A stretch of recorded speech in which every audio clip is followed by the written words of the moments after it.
Hello smart civil engineers, I'm Engineer Masroor and you are watching your own YouTube channel Engineering Network. In today's video lecture, I will be talking about 15 points that every civil engineer must remember. Now these points have great impact in the construction site work, so every civil site engineer must remember these 15 points, whether he is working on site or not. So please watch this video completely. Now before I start today's lecture, if you find this video informative, then let me know in the comment box. Please like this video, share it with your friends, and also subscribe to my channel and press the bell icon as well for more interesting civil engineering videos. So let's start. Okay, so point number 1 is about the lapping, which states that lapping is not allowed for bars having diameter more than 36 mm. Okay? Now what does it mean?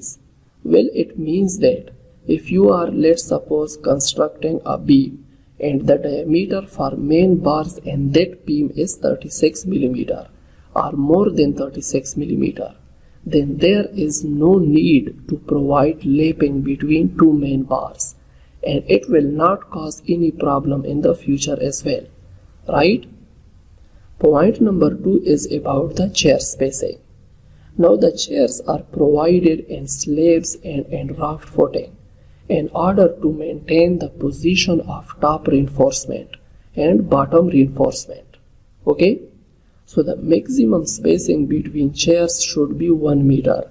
You cannot allow spacing between two chairs less than 1 meter or more than 1 meter, right? Point number 3 is about the diameter of the chair steel bars. So again, the minimum diameter of the chair steel bars provided in slab or in raft footing is 12 mm. Point number 4 is about the longitudinal reinforcement. So it states that the longitudinal reinforcement should not be less than 0.8% and not more than 6% of the gross cross-sectional area of the member, right?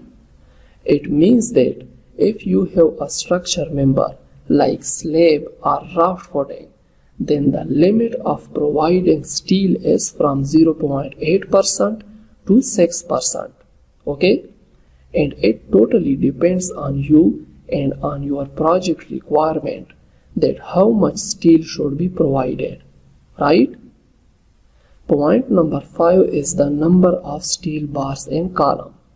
So the minimum number of steel bars provided in square column is 4, and in circular column the minimum number of steel bars is 6, okay? Which means that in a square column minimum of 1 steel bar should be provided in each corner of the column, right? Point number 6 is the thickness of the slab.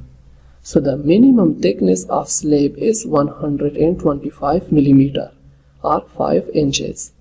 You can also provide slab thickness up to 6 inches as well, but not more than 6 inches because it will increase the self-weight of the slab. Okay? Point number 7 is about the free fall of the concrete. So the maximum free fall of concrete should be 1.5 meter.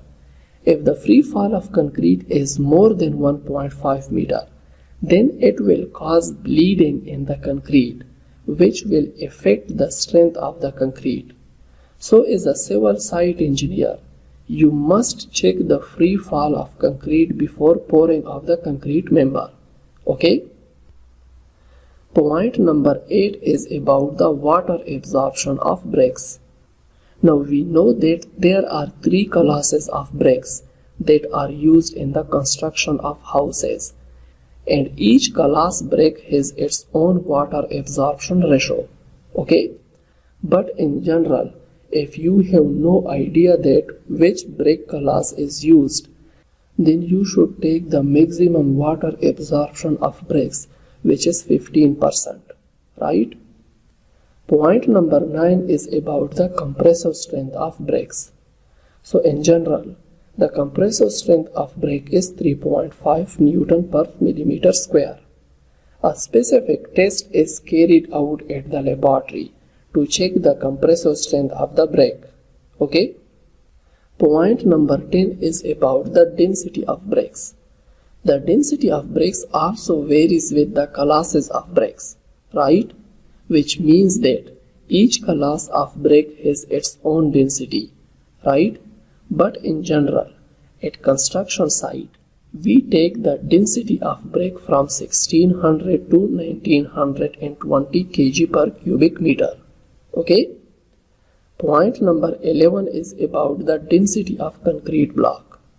So the density of single concrete block is 1920 kg per cubic meter.